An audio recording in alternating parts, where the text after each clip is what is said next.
Fellas, you know Degree Cool Rush deodorant, right? Well, last year they changed the formula, and guys were mad about it. One dude even started a petition. So guess what? Degree heard us, admitted they messed up, and brought the original Cool Rush scent back exactly how it was. And it's in Walmart, Target, and other stores now for under $4. So grab some and remember why its cool, crisp, and fresh scent made it the #1 men's antiperspirant for the last decade. Degree Cool Rush is back, and it smells like victory for all of us.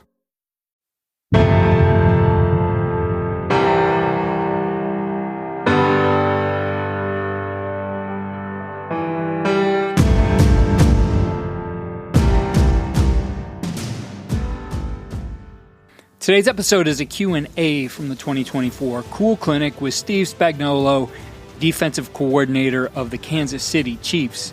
Coach Wylie discusses different aspects of offensive line play, and we hear from Coach Spagnuolo about how the defense thinks about those exact same things. It's an interesting conversation. Coach Wylie always gets a defensive coach as a presenter or speaker at the C.O.O.L Clinic, and this year he has Jeremiah Washburn, the defensive ends coach for the Super Bowl champion Philadelphia Eagles.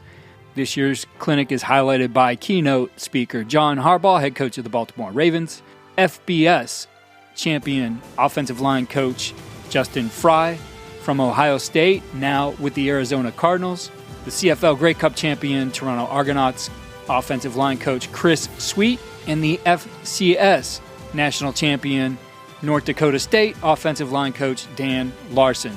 Tickets are available now. The link is in the show notes. Here's Coach Wylie and Coach Spagnuolo on a Q&A from the 2024 C.O.O.L Clinic. This is a great pleasure to have Steve. I appreciate you doing this, Steve. I had a question and answer session. Steve who went to Springfield College, so he's a New England guy. Okay, I grew up in Rhode Island, so we kind of worked it, and had crossed paths at different clinics and through time, and the paths that you take to get where you are.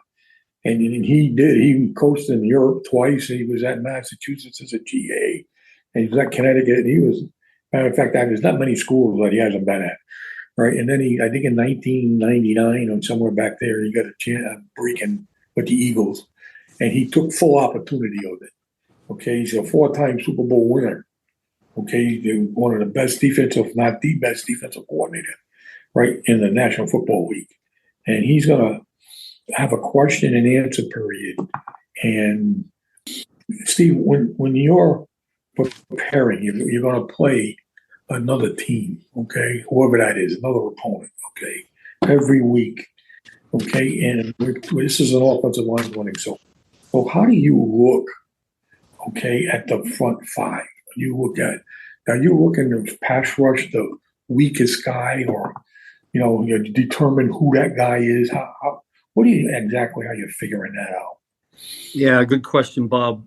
Listen, before I get going, let me first say I appreciate you even wanting me to be on here. I know it's an O-line clinic, and great respect for O-line coaches, Bob.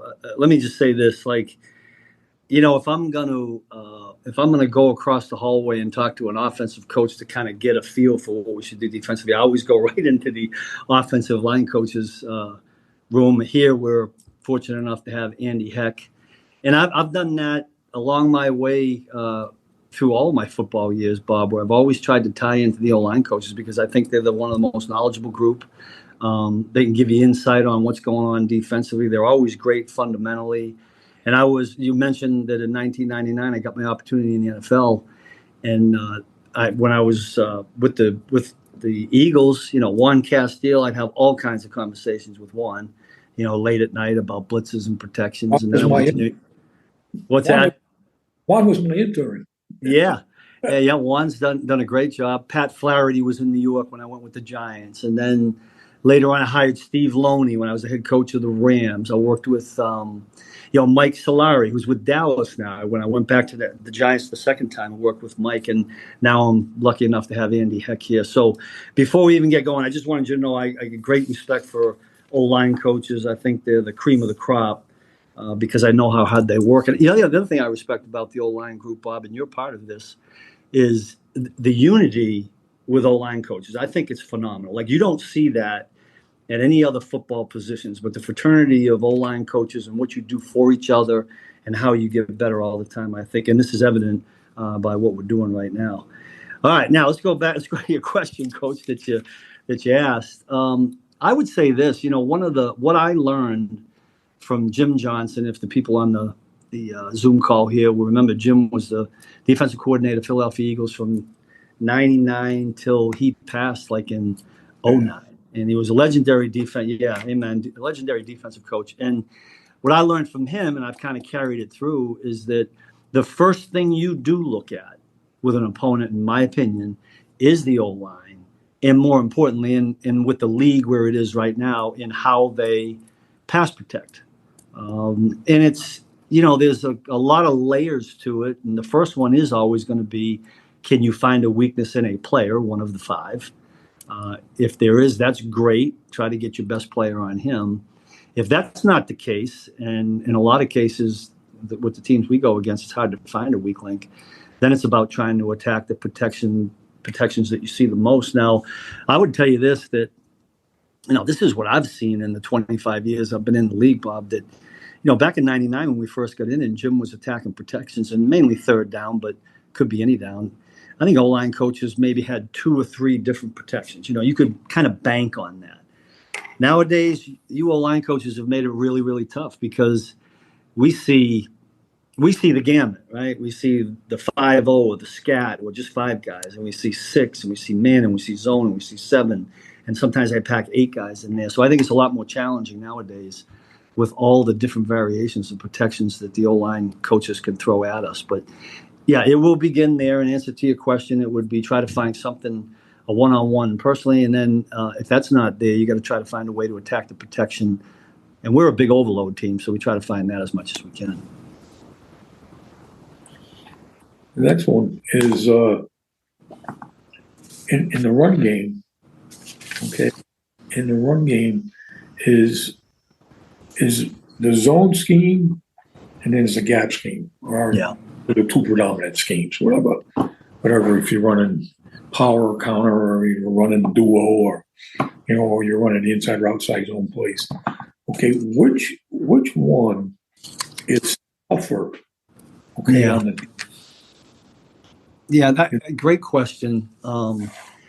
I think that the answer that pops into my mind first, I'm going to say gap schemes. The reason I'm going to say that is because I think most teams will have a version of zone schemes. Would you say that's a pretty good assumption?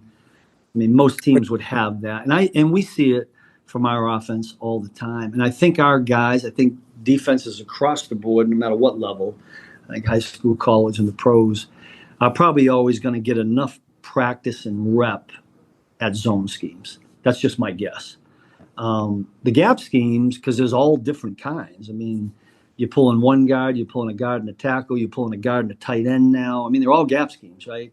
I think, to me, that becomes a little bit more challenging, especially if you're a defense that only sees zone schemes from your offense. I would imagine it could work the other way too, Bob. If you're a defense whose offense you go against in spring ball or in OTAs or in high school in their spring ball, if you're seeing all gap schemes and all of a sudden you got to face zone schemes, that's probably a challenge too. So, but for us, I think it would probably be gap schemes. Our offense doesn't run a lot of them, but we certainly work on them a lot on our own.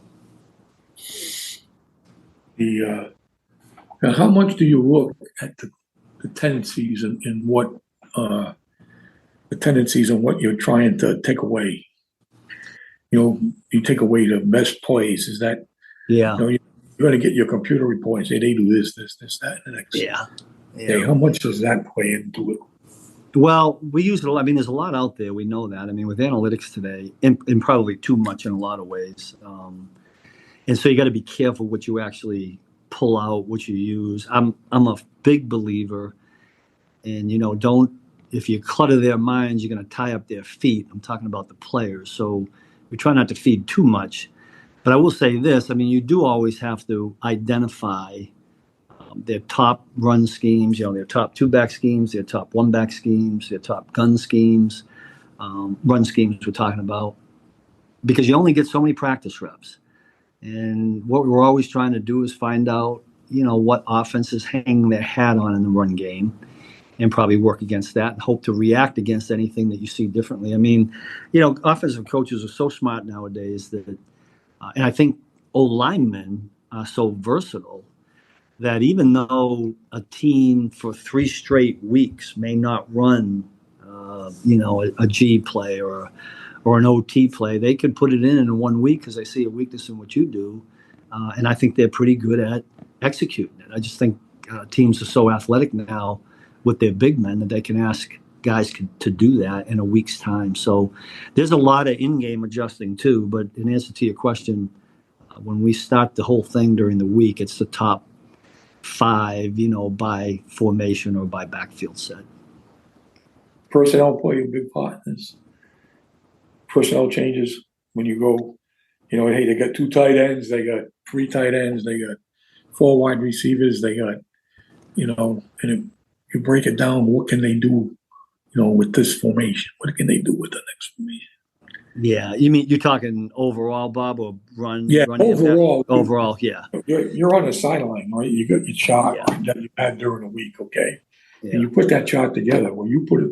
I'm assuming that you're saying, okay, if they're in a 3x1, these are the top 3 things. If they're in a 2x2, okay, if they're in a 2x2, but the back or the fullback or the extra guy is the guy who got regular personnel on the field. How does that change it? Do you play regular defense with nickel defense because of who the back is? He's more a receiver kind of guy. Yeah. It's again, it's those teams that have the weapons at all spots, right? Let's use San Francisco as an example. I mean, they have a back that can be a wideout, that can be a running back. They have a wide receiver that can be a running back. They have a tight end that can be a wideout. That creates all kinds of problems, and I think that's why guys like that, the versatile offensive players, are so dangerous. And there's a lot to, I would imagine, every defensive coach formationally is always breaking it down that way: 3x1s, 2x2s, empties. Here's what they do. You can only feed your. Offenses are so multiple now. I firmly believe this, Bob, that you can't feed your players everything. You're going to give them a couple of nuggets to hang their hat on in a game, the ones that you believe as a coaching staff that are staples for that offense. And make sure that you're defending those the right way, or whatever schemes that you have, make sure they're fundamentally sound against those basic things that the offenses run, knowing that half the game you're going to see things that you have not prepared for, and then it's just your scheme and how well it's been constructed and fundamentally coached, and how well your players take that to the field is going to make the difference in the game. It doesn't, all these things that we do analytically, you get in the middle of the game, Bob, and it goes so fast. You're going off, sometimes you're just going off of instinct and fall back on what you can do well, or your players can do well, and you kind of roll with that. But I think nowadays, there was a couple of Alabama coaches here today. I had a conversation with them. It's amazing to me, Bob, at how much manpower, I'm talking about coaching manpower, that they have at the college level with, analytical people, and then, GAs and the part-timers and everything. And it's amazing all the information that they can kind of gather. We're in decent shape here too, but I'm always amazed at the college level, how much information they get.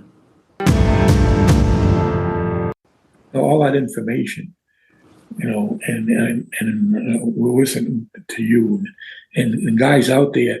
He just mentioned they give them some nuggets to hang their hats on, okay? And what he's saying, correct me if I'm wrong, is what they don't tell them. What he believes is what they don't tell them is just as important as what you do tell them. Yeah. Okay. Because you get too much. You know what I mean? And like you said in the beginning, you caught it in minds, you stopped their feet. Yeah. And they gotta be able to run. What guys don't talk about a lot, Steve, is, and I'm interested in this question, is the goal line defense. You got goal line defense versus goal line offense. Okay. Yeah. And when you're preparing for that, okay, Are you using a 6-2 concept or a 5-3 concept, or do you have both? Which makes it really tough on the offense when you get both. Yeah. Because you got to prepare for the 5-3 look, and because you're only going to get 2 or 3 plays down there. You ain't going to get all. Yeah. So how do you go and do that? I'll tell you what, Bob, it's a great question. In with the rules, I'm talking about the practicing rules, the way they are now. I mean, there's very limited live contact. We are always, as a defensive staff, talking about, what are we going to do if a team lines up in the goal line, because we don't practice it very much. I mean, goal line nowadays is keeping your sub nickel package out there because everybody wants to be in 3 wideouts inside the 5. Now, should teams get big, we're at the point now, I think, and everybody's the same way. I mean, you're not having very many reps of live goal line periods. I mean, we used to have them every training camp. You'd have them every other day, right, Bob? I mean, we just don't do that anymore. Now, it's twofold, right? So if the offense is not practicing it, it's hard for them to get really good at, whether it's gap schemes or power schemes and play actions off of it. And certainly it's hard for the defenses to get used to defending it as well. We just got done doing a goal line walkthrough. Now, we didn't have any linemen. It was all the pass stuff that you could see in goal line. But we're always trying. I think what you got to do nowadays is stay pretty basic down there. We have a couple variations. We have both what you mentioned, the 5-3 Bears and the 6-2, and we're probably not great at any one thing, but kind of philosophically, if they don't see us in a lot of goal line defense, they're not really sure what they're going to get. So we got a couple of different variations, and hopefully, if you can confuse one guy at the 3-yard line, maybe you get a negative play. But you just don't see teams nowadays practice that part of it. It's really, to me, goal line has become tight red zone, right? I mean, everybody's practicing plays at the 5, the 4, the 3. You get a 2-point play, but 2-point play is normally 3 wides. So I'm not sure. We added up. We were adding up the total number of goal line snaps in the league. I'm talking about with big offensive people and big defensive people, and you'd be surprised at how limited number of snaps there really are.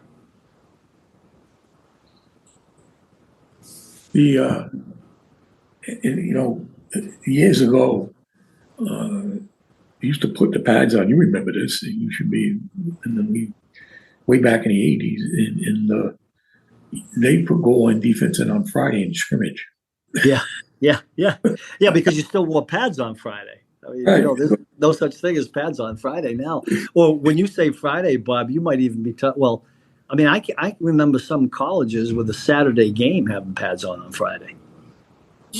They don't do that anymore, and that was too crazy, right? Yeah,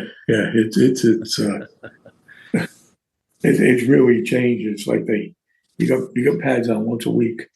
You got 14 padded practices, and you got 17 games. Right? Yeah, and listen, it's a long haul, and you certainly, and Andy, I think Coach Reed does as good a job as anybody at keeping the team healthy.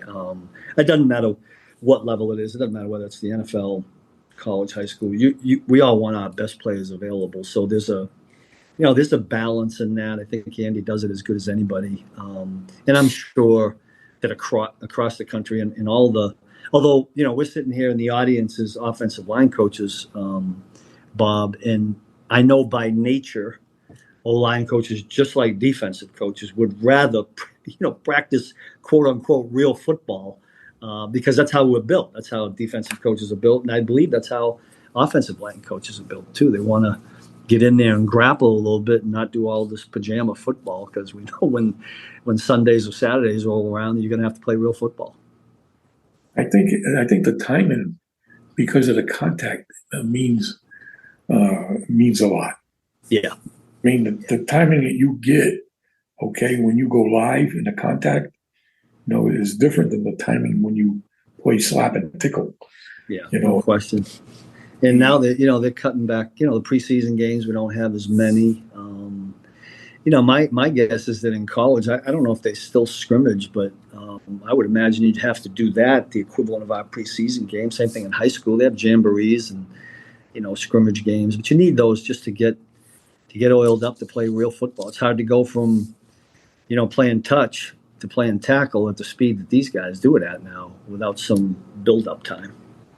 Let's give you another question here. The run action pass game, I'll call it. Some guys use play action. Yeah. They say play action.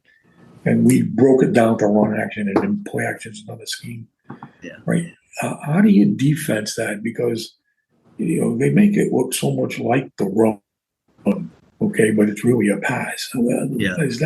How tough is that on the defense? Well, I will say this. I'm going to go back to your original question, Bob, about what do you look at in the O-line? One of the things, and our safety coach is usually the guy that studies it and puts the film together. It's an end zone tape.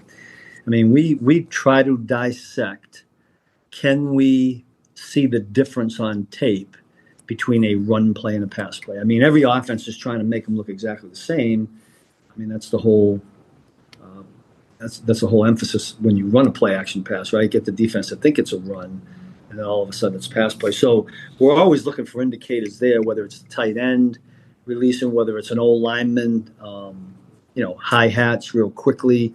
But some teams are better at it than others. Some teams you can't find any indicator, and you're just going to have to tell your linebackers maybe deepen up a little bit, and you want to play downhill on a run play, but be ready to recover. But that is something that, going back to your first question, that is part of our study when we do look at offensive linemen, not just the weakness in trying to find one individual that you can attack or protections, but also does the offense and the offensive line do a really good job with making the run plays marry, or the play action passes marry the run look. And the teams that do that the best are usually the ones that emphasize that, and they're usually the tougher ones to defend on those play action passes.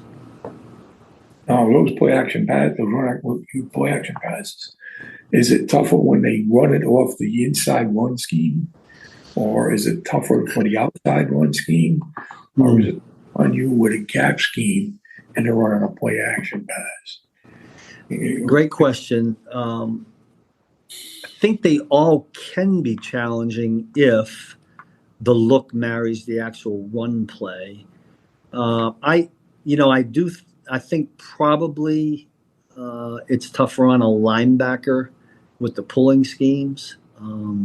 All those things we can look for in that. And, I don't know, I'd probably flip that question around and say that is it more sound protection wise to, keep all five linemen in the same spots or pull a guy out. But, probably if you're an inside linebacker, my guess is an inside linebacker would say the pulling scheme's tougher, but I think they're all tough if they match. To me, it comes back to, are you marrying the same look with the way you actually run the running play? Years back, we used to tell the offensive line, you have to make it look and sound like a run. Yeah. Look and sound. Are you guys listening for that? Do you teach them? No, I think that's intriguing that you said that, Bob. Because that'd probably be a better question for a player. I don't know if to me, it's always been about the eyes, but I guess if you can grunt and groan like you do on a running play and try to do the same thing maybe that would have some, I'd have to ask one of our guys that's in the trenches if that makes a difference or not. I think it's a great point. I'm intrigued by what you just said. Yeah, look and sound, and I got that years ago at the Bengals from Jimmy, but I think it actually came from Dick LeBeau. You standing back at the defense and close your eyes, right? And they call the plays. Mm-hmm. That's a pass play. Oh, that's a run play. Because there's no sound in the pass plays. Good point. You go, that's a good point. No sound. Yeah, no, you're right. I think it's a great point. Heck, I'm gonna be writing that down. I might have our guys practice with their eyes closed. I know. Yeah. Get used to it. Train their ears, right? As long as the coach is feeling. I mean, years ago we went to the left-handed stance and people would say, "Oh, that feels uncomfortable. That don't feel good to me." It doesn't matter if it feels good to you. You ain't playing. How's it feel to that guy? That's right. He's playing. We don't figure it. Okay. figure out what's best for them, right? What about the screen game? How tough is the screen game? Yeah, I listen when they Talk about the regular drop back screens where they marry it with the protection, and it looks just like the protection, but now it's a screen. yeah. Okay. I'll tell you, to me, listen, I would say those are real tough with against teams that run them really well. I think the rocket screen game, the bubble screen, I think all of that has become challenging for our guys. Although I think the guys that we're getting from college now have seen so much of it that they're kind of trained. But going to the slow screen or the halfback screen game that you're talking about, Bob, to me, we firmly believe that comes back to a feel by the D lineman. I think the best way to defend screens is with your D lineman. Now, you got to have D linemen that feel that and aren't just, like a dog in a meat house, right? Straight upfield. All I'm going to do is get the quarterback, and I don't have a feel for a screen pass protection feel.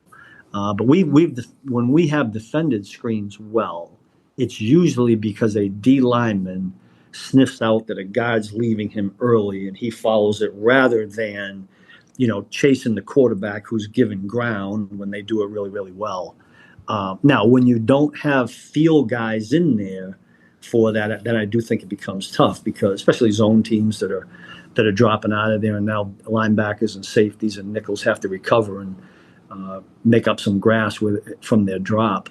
But the other part of screens, I think, Bob, that has become really difficult to defend is because the O-lineman is so athletic.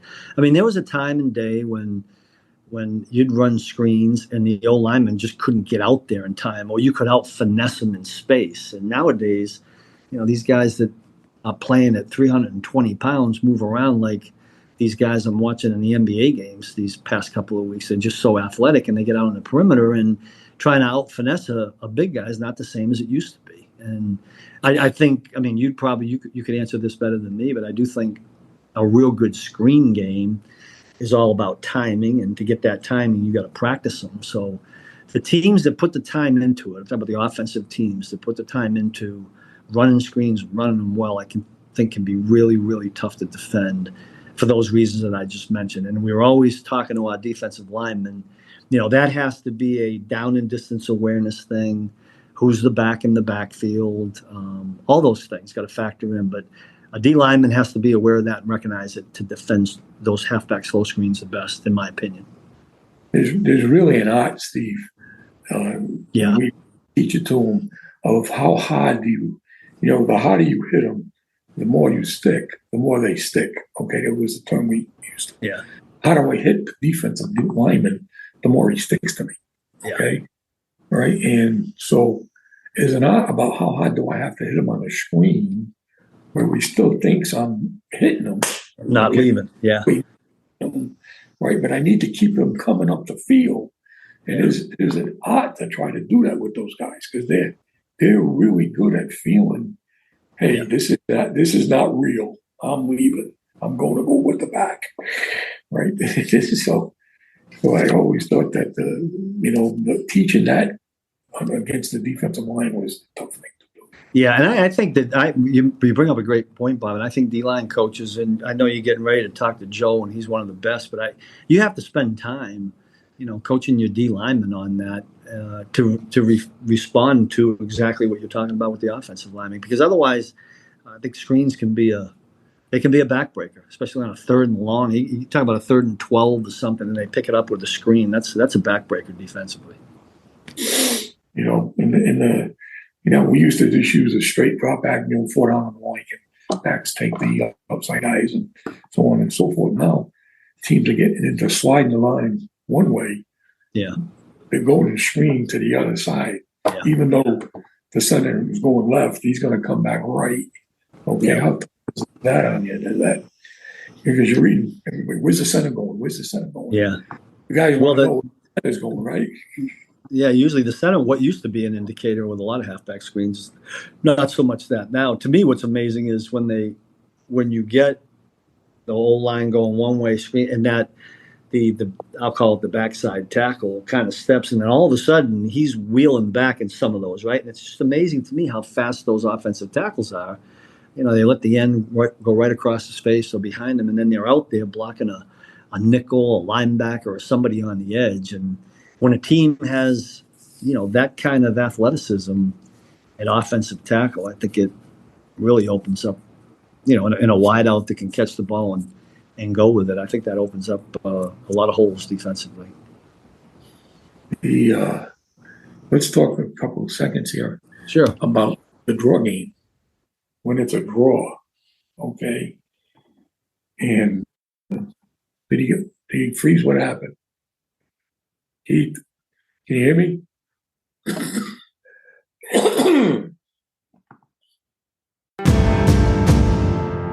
Thank you for listening to the Coaching Coordinator Podcast. Be sure to get your tickets for the 2025 C.O.O.L Clinic, which is May 15th through the 17th, virtual again this year. Check the show note for the links or go to cool2025.coachtube.com.